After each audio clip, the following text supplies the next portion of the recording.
Bonjour à tous, écoutez donc ceci. Pourquoi, oh, pourquoi donc donne-t-il de la lumière aux malheureux? Pourquoi donner la vie à qui elle est amère, à celui qui souhaite la mort, qui ne vient pas, qui la cherche ardemment, plus que tous les trésors? Qui serait plein de joie et tressaillerait d'aise s'il trouvait le tombeau? Pourquoi donner la vie à l'homme qui ne sait où le mène sa route, qui ne voit plus d'issue, parce que Dieu lui-même l'a cerné de ténèbres? Car mes gémissements sont mon pain quotidien, et mes cris de douleur déferlent comme l'eau. Tout ce que j'appréhende devient réalité. Les malheurs, les maux que je craignais ont tous fondu sur moi. Je n'ai ni paix, ni trêve, ni repos, ni relâche. Je suis sans cesse en proie à de nouveaux tourments. Qui peut imaginer qu'un chrétien puisse tenir de tels propos? Ça paraît tellement incroyable. On n'imagine pas un chrétien, un croyant qui a placé sa vie en Dieu, qui a fait confiance au Seigneur, qui a découvert le salut, qui a été touché par la grâce, qui a été visité par la présence du Saint-Esprit. Son être a été renouvelé, son cœur a été changé. Qui peut imaginer qu'un croyant arrive à dire de telles choses?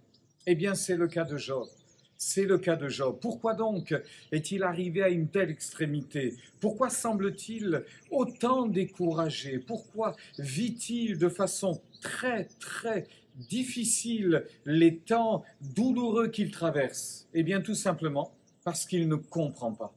Il ne comprend pas.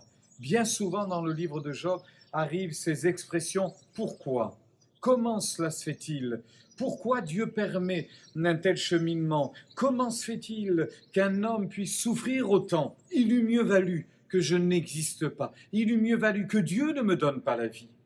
Pour arriver à un tel point de découragement, pour arriver à un tel degré de souffrance, faut-il vraiment que la vie soit devenue amère? Alors, et c'est ça la bonne nouvelle, c'est que au moment les plus extrêmes, alors qu'on se sent à l'extrémité, alors qu'il nous semble qu'il n'y a absolument aucune issue possible, au dernier moment, à la dernière limite, Dieu va intervenir.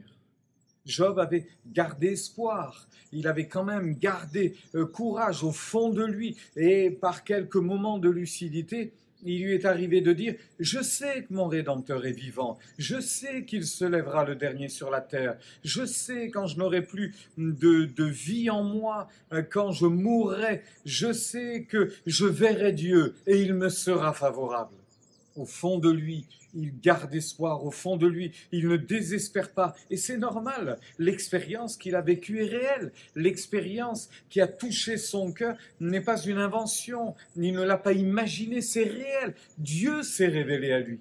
Mais voilà des temps d'épreuve, voilà des temps difficiles, voilà des temps qui s'éternisent, qui semblent ne jamais prendre fin, qui semblent ne jamais toucher le fond. Dieu va mettre un terme à cela. La bonne nouvelle pour vous, la bonne nouvelle pour chacun d'entre nous, c'est que Dieu ne permet pas que l'on soit éprouvé au-delà.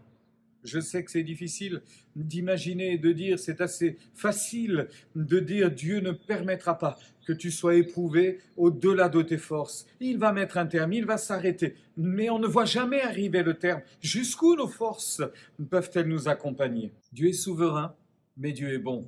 Dieu est miséricordieux, Dieu est riche en bonté, il ne tardera pas dans la délivrance. Accroche-toi mon frère, accroche-toi ma sœur encore, il le faut, Dieu est fidèle, Dieu va agir, il va te relever. Tu sais que ton Rédempteur est vivant, prends courage.